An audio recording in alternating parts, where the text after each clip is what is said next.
Kräuter und Gewürze mal anders. Der neue Trend im Supermarktregal. Statt frisch oder gefroren kommen sie neuerdings auch in der Flasche daher. Flüssige Kräuter in der Flasche.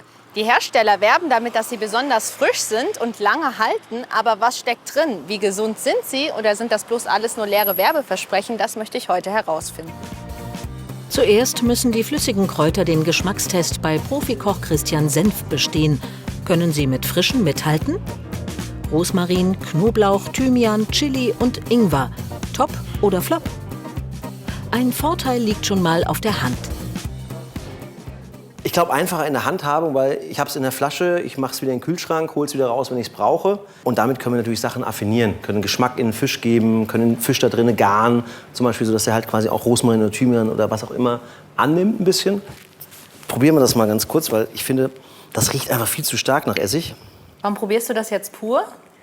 Für mich ist immer wichtig, ein Produkt muss an sich schmecken. Ja, wenn ich jetzt zum Beispiel das nehme, um sowas zu marinieren, soll es halt den Grundgeschmack nicht verändern, so im Grunde nur umhüllen, ja, also quasi nochmal aufwerten. Und wenn das hier schon nicht schmeckt, ja, dann bringt es auch nichts, wenn ich ein gutes Steak damit einmariniere oder einen Fisch. Uiuiuiui. Alter, also das ist schon echt hart, ne? Das schmeckt wie, als wenn ich so einen Löffel Essig esse. Rosmarin ist da ganz weit hinten. Und auch der flüssige Thymian kann nicht überzeugen. Wenn ich ehrlich sein darf, die Kräuter sind nicht mein Favorit. Ja, erstens zu viel Essig, zu viel Säure, es zieht sich alles bei mir im Mund zusammen. Und der klassische Rosmarin oder Thymian kommt ganz schwach noch raus. Kein Gaumenerlebnis also für den Profikoch. Wenn der Geschmack schon nicht überzeugt, kann es dann der Inhalt? Armin Wallet von der Verbraucherzentrale hat geschaut, was drin ist und was draufsteht.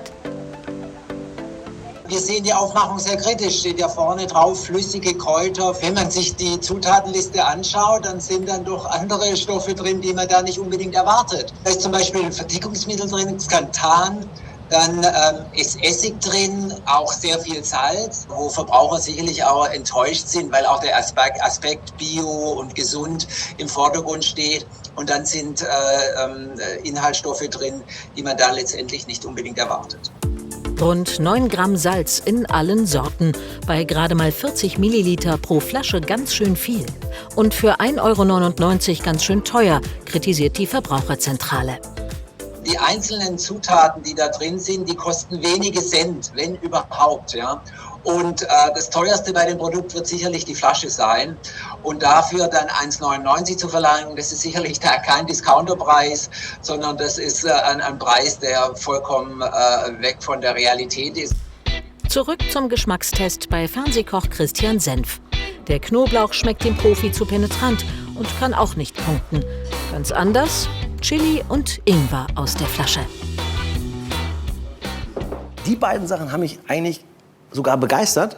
Erstens Chili, mega scharf, das hat Bums. Ja. Hier ist der Vorteil wirklich, wenn ich jetzt mal ein asiatisches Wokgericht mache oder irgendwas mit Chili affinieren möchte, würde ich sagen, das würde ich empfehlen. Und wenn man Ingwer gerne mag, vielleicht auch für einen Smoothie, ist das, glaube ich, sogar mega. Anstatt ich dann halt erst so ein Ingwer schälen muss, was natürlich viel Arbeit ist. Und auf der anderen Seite natürlich kann es auch mal sein, dass der Ingwer holzig ist. Kann hier nicht passieren. Zumindest geschmacklich konnten Chili und Ingwer also überzeugen.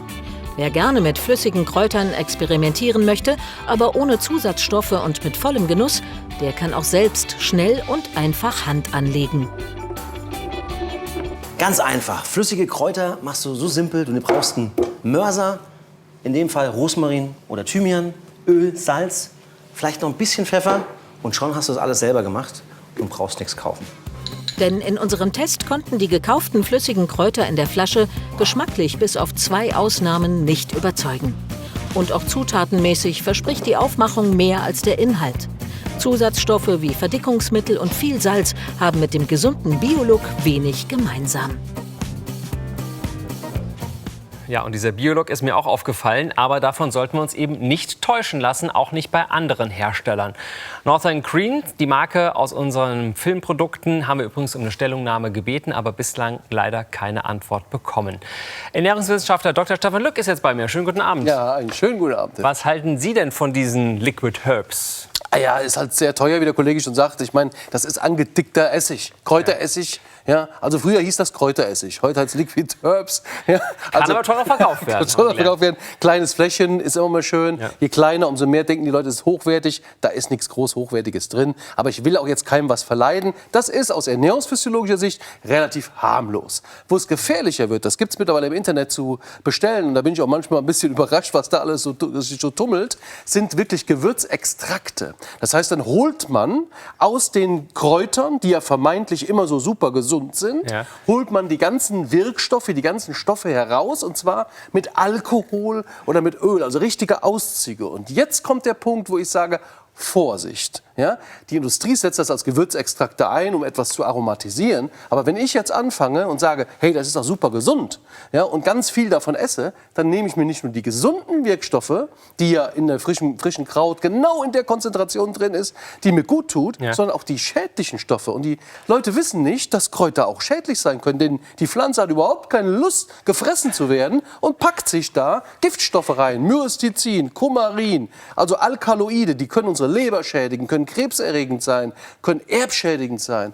Und da müssen wir vorsichtig sein, wenn wir die herauslösen in großen Konzentrationen. Also bei welchen Sachen nochmal genau müssen wir aufpassen? Bei welchen Stoffen?